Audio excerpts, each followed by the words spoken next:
Hello students. So right now we're going to look at multipliers. So if the government spends one additional dollar, the effect on the economy could be bigger than $1. How much bigger? Well, it's going to depend upon what's called the MPC, or marginal propensity to consume.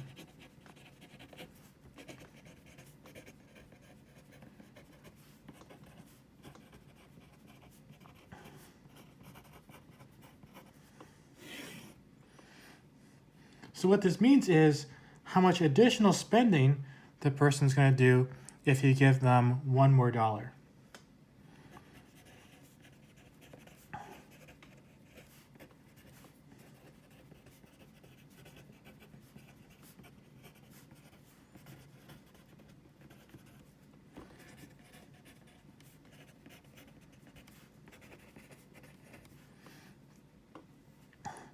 Now, like we've seen earlier back in chapter 12, we were talking about things like the marginal product of labor and the marginal product of capital.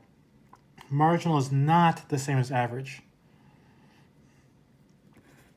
So if the MPC were 0.7, that means that if you give them one more dollar, they're going to spend 70 cents of it.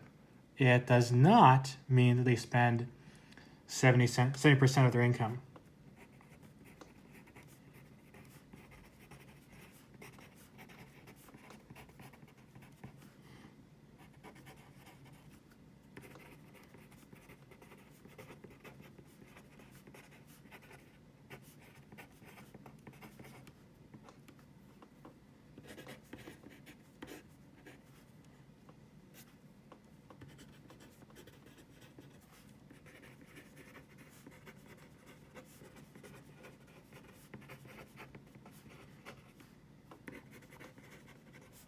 So here's an example where you can see the difference between the marginal propensity to consume and this.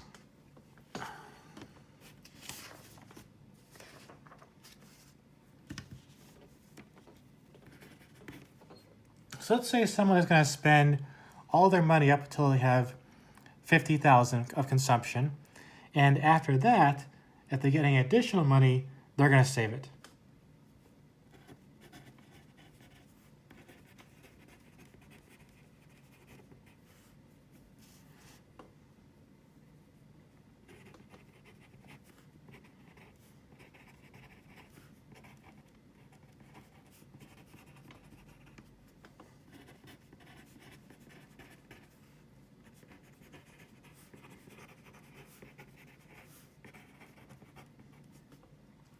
So if their income were, say, $60,000,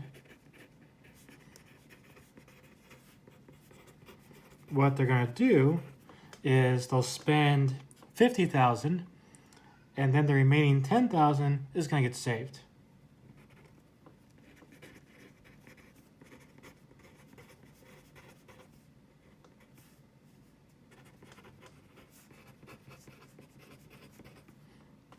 So the fraction of their income they're consuming is going to be 5/6.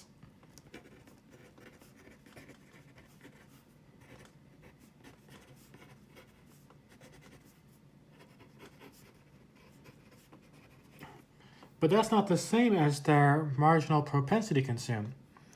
So they said the MPC was, if you get one more dollar, how much extra consumption are you going to have?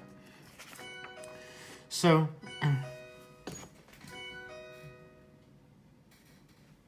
sorry about that interruption. So if they have one more dollar, they're just going to save it. They save the rest once they spent their first 50,000. So their MPC is going to be 0.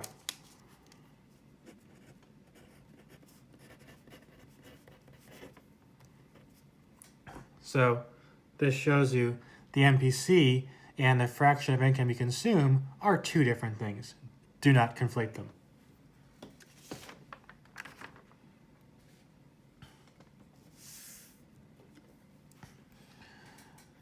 All right, so now we know what the MPC is. We can use it to figure out how big the multiplier is for government spending. Now, your book only does the government spending multiplier, but it's also worth looking at the multiplier for taxes. So we'll do that as well.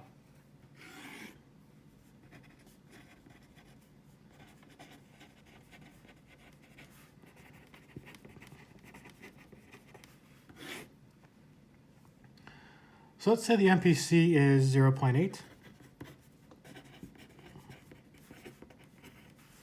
And let's say that government spending rises by $10.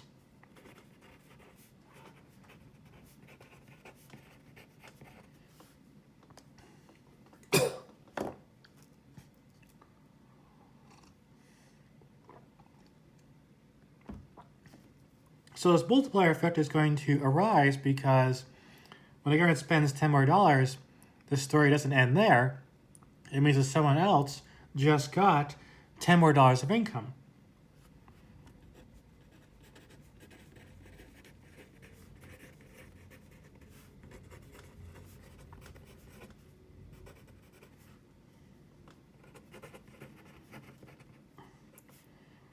So maybe they bought more ammunition for the military, for example. They spent $10 on that. So whoever they bought the ammunition from now has $10 more of income. If the MPC is 0.8, they're going to spend $8 of it.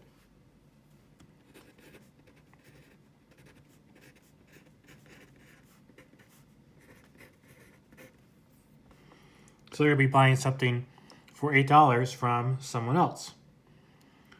And the story continues. When they spent $8, someone else now has $8 more of income. And they're going to spend some of that.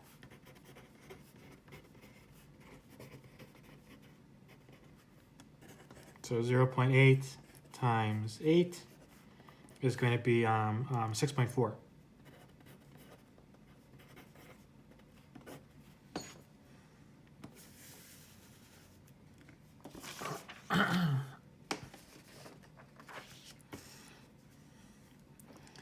And it's going to continue from there. Someone else just got 6.4.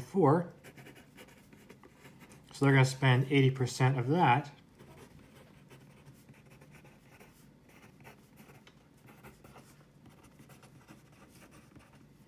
So that's going to be, is that 512? Yeah, my notes say 512.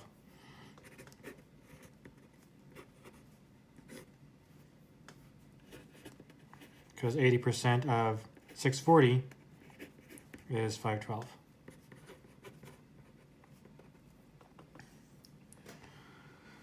This will just repeat over and over and over again. So if you sum it all together, what happened went to aggregate demand.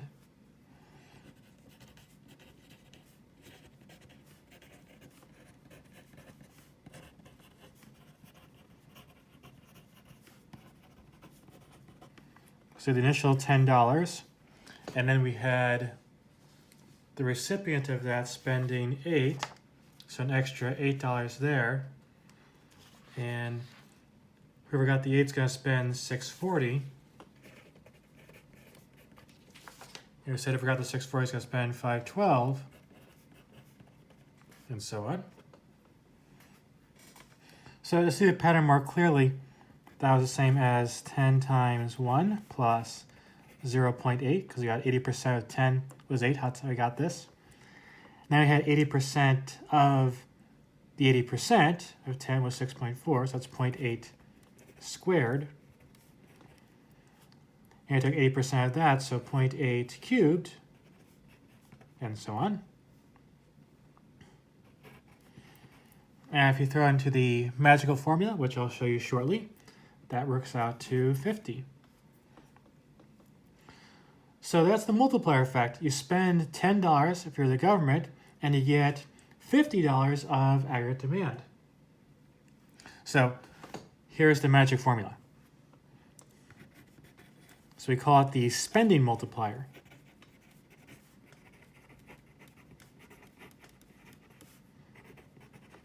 Or M superscript X, S, in your book's notation. And that's going to be 1 over 1 minus the MPC.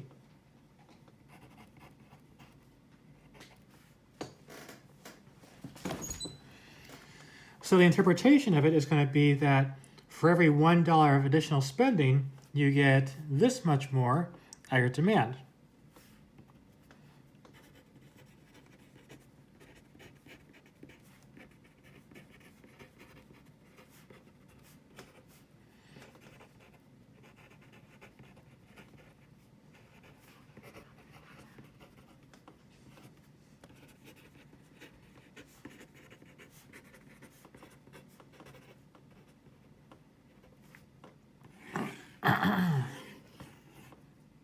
And that's a very, very important result.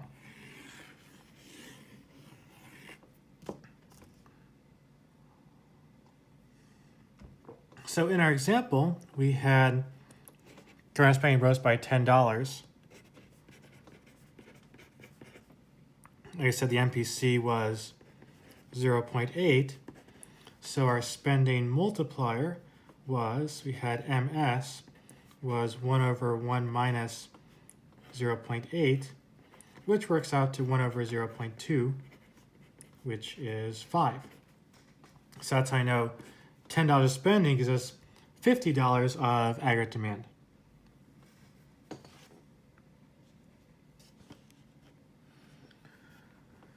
So in general, as you can see from our formula, the higher the MPC is, the bigger the multiplier is going to be. So when the MPC is higher, each round of spending is going to be bigger. So imagine if the MPC were, say, 90% instead of 80%. In that case, the person who got the $10 would have spent 9 instead of 8. And the person who got the $9 would have spent 8.1 instead of 6.4, etc. So you get a bigger effect when there's a higher MPC because the spending cycle just gets bigger and bigger. Now I want to prove this result here, but if you're curious about the mathematical foundations, you can go ahead and look up the geometric series.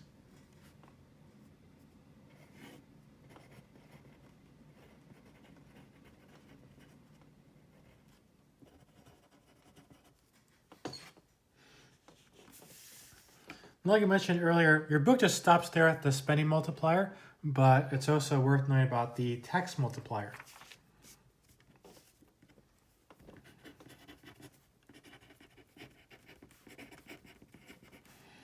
And while taxes and spending can both be part of fiscal policy, the tax multiplier we'll see shortly is not the same as the spending multiplier. So to see it more clearly, let's keep the MPC at 10. MPC is 0.8. And now instead of raising government spending, we're going to reduce taxes by $10.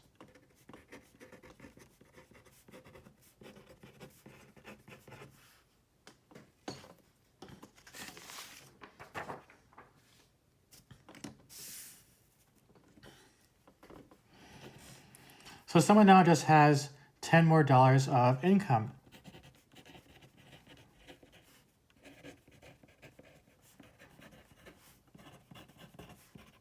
So how much do they spend? Well, if the MPC is 0.8, they're going to spend $8.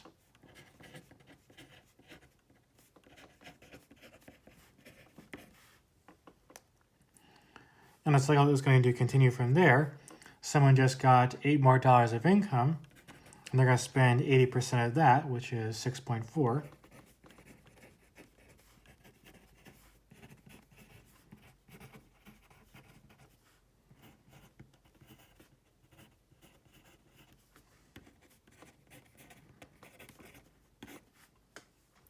And then whoever gets to 6.4 is going to spend 80% of that, which is 512, and so on.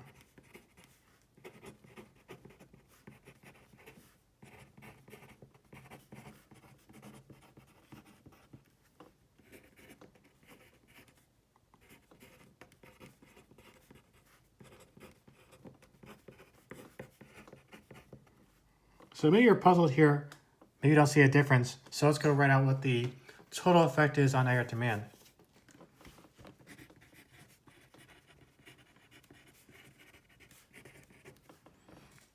So the initial effect is going to be we had $8 more of aggregate demand, and then we had 6.4, and then 512, and so on. So what's the difference? When we're doing our spending multiplier over here, it was 10 plus 8 plus 6.4 plus 512, etc. Here the 10's missing. We start with the 8, not with the 10. So if it's the same except we're missing a 10 out here, then this was 50, then 50 minus 10, that's going to be 40.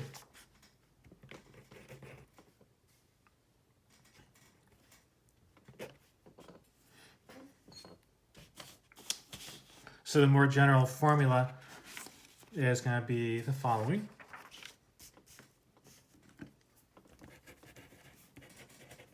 So we'll call this M superscript T for the tax multiplier.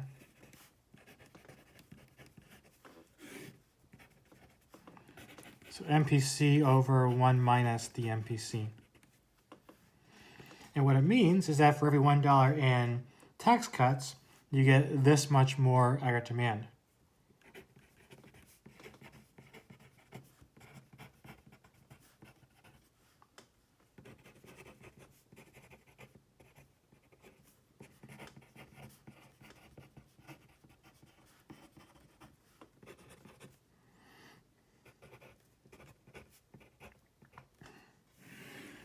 And that's another very important result, though your book skips it.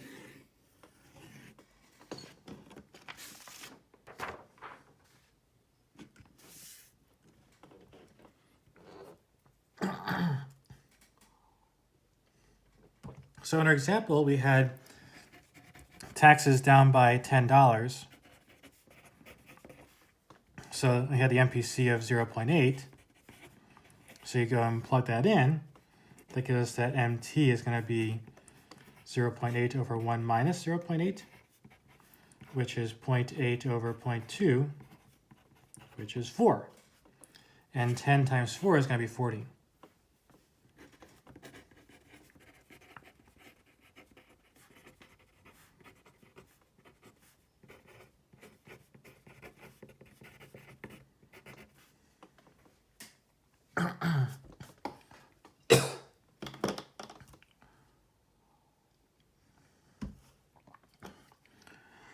So you've shown in math that the tax multiplier and the spending multiplier are not the same, but what exactly is that? What's the general idea behind the math? Well, if the spending increased, we spent $10 more, that full amount contributed immediately to aggregate demand. When you have a $10 tax cut, the initial effect is smaller. So we showed that back over here. So the initial impact is not $10 anymore, it's only $8, and that's because some of that tax cut got saved. So savings are the reason why the tax multiplier and spending multiplier are different.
So that's our section on multipliers. So up until now, fiscal policy looks like it has some pretty amazing potential. You can use it to get the economy out of recessions, and also you get a lot of bang for your buck. You spend $10, you might get 50, now you're at demand. But in our next section, we'll see that fiscal policy does have some drawbacks. So this might temper your enthusiasm for using fiscal policy.